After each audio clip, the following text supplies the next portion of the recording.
Mexico. President Trump appearing to change course, postponing some of the taxes on goods from the two nations. Fox 5's Sharon Coley is in the studio with the latest. Sharon? Yeah, Natasha, President Trump's head-spinning reversal sparking uneasiness, you could say, from Main Street to Wall Street 2 days after imposing 25% taxes or tariffs on all imports from Canada and Mexico. The president changed his mind. President Trump now pausing many of the levies on Mexico and some of them on Canada for about a month. Yesterday, the president exempted auto imports from both countries for 30 days. These current exemptions for goods are already covered under the trade agreement between the three nations, and reportedly more exemptions could be coming. The unpredictable moves igniting anxiety on Wall Street, stocks plunging when the market opened amid this uncertainty. Now, Republicans say it's all part of the process as the president negotiates and adjusts policies as needed. President Trump insisting he's playing the long game. This is something that we have to do. There'll always be a little short-term interruption. I don't think it's going to be big, but the countries and companies that have been ripping us aren't particularly happy with what I'm doing. But the United States will be very happy. And, you know, our farmers are going to be very happy. And again, there'll be disruption. Well, on April 2nd, President Trump has pledged to impose reciprocal tariffs on all nations that have duties on U.S. imports, many countries objecting and threatening to retaliate. Canada says the tariffs overall need to stop. I think the American people are beginning to understand that a tariff war with Canada, you know, the juice isn't worth the squeeze. It actually causes more pain than benefit. Tariffs cause economic pain in part because they're a tax paid by importers that often gets passed along to consumers. Now, economists watching developments closely as this trade war heats up and takes aim at America's three biggest trading partners, Mexico, Canada, and China. Natasha? All right, Sharon, thank you so much. Well, the House voted to censure Texas Democratic Congressman Al Green for disrupting President Trump's address to Congress multiple times. He had to be removed from the chamber. Green posting on social media that he's being punished for standing up to the president. 10 Democrats voted in favor, including 3 from our area, Laura Gillen, Jim Himes, and Tom Suozzi. Well, SpaceX loses contact with another Starship rocket just minutes after takeoff. The 403-foot rocket blasted off in Texas for a test flight earlier tonight. SpaceX says that its engine started shutting down as it streaked eastward for a planned controlled entry over the Indian Ocean, but contact was lost when the craft as it went out into an out of control spin that was caught by its cameras. It's not immediately clear where it came down. And this is all coming after 2 months after another SpaceX craft exploded, sending flaming debris down over Turks and Caicos. Well, we're hearing from Pope Francis in his own words for the first time since he was hospitalized with double pneumonia. His message was broadcast in St. Peter's Square as the faithful held a vigil and prayed for him. In that recording, the 88-year-old speaks in his native language of Spanish and sounds weak and out of breath.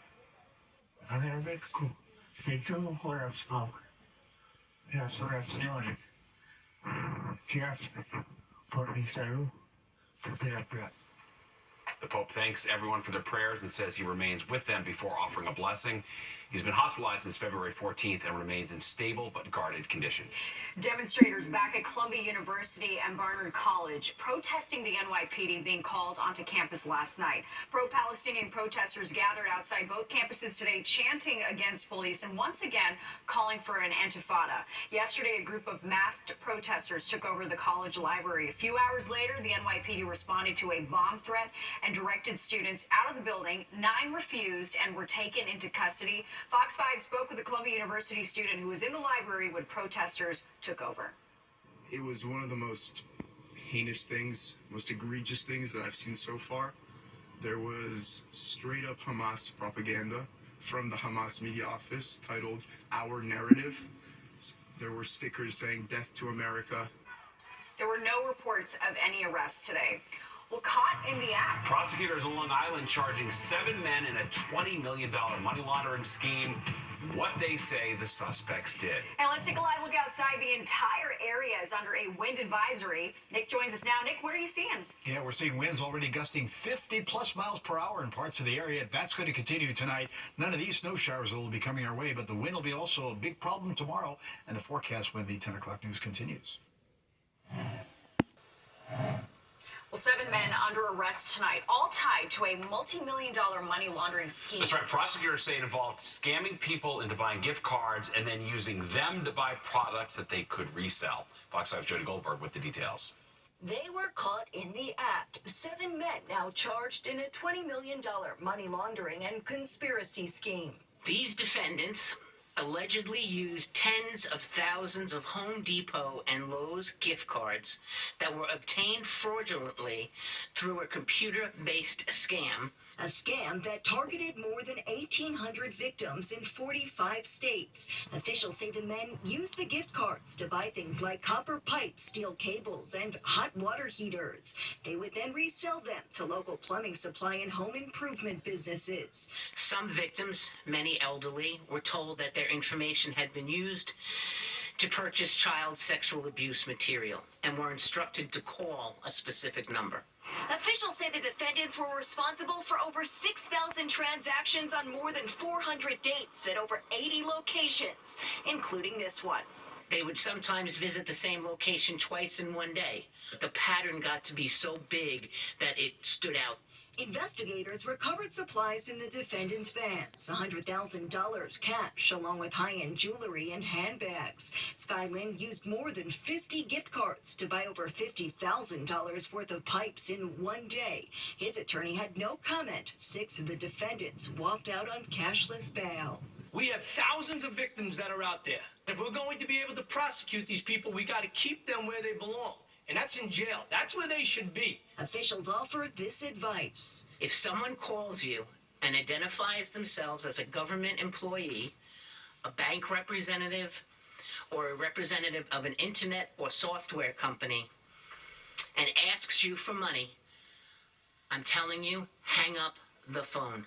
The men pleaded not guilty and face a max of 15 years in prison if convicted. Officials are looking into the computer scam and say at least 5 others are involved.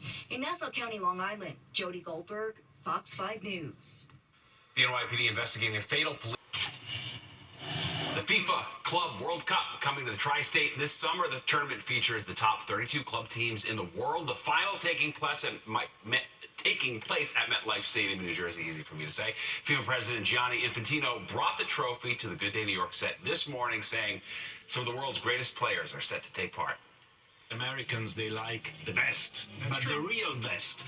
And that's why we had to create something new, and we did it with the new FIFA Club World Cup, the best clubs in the world.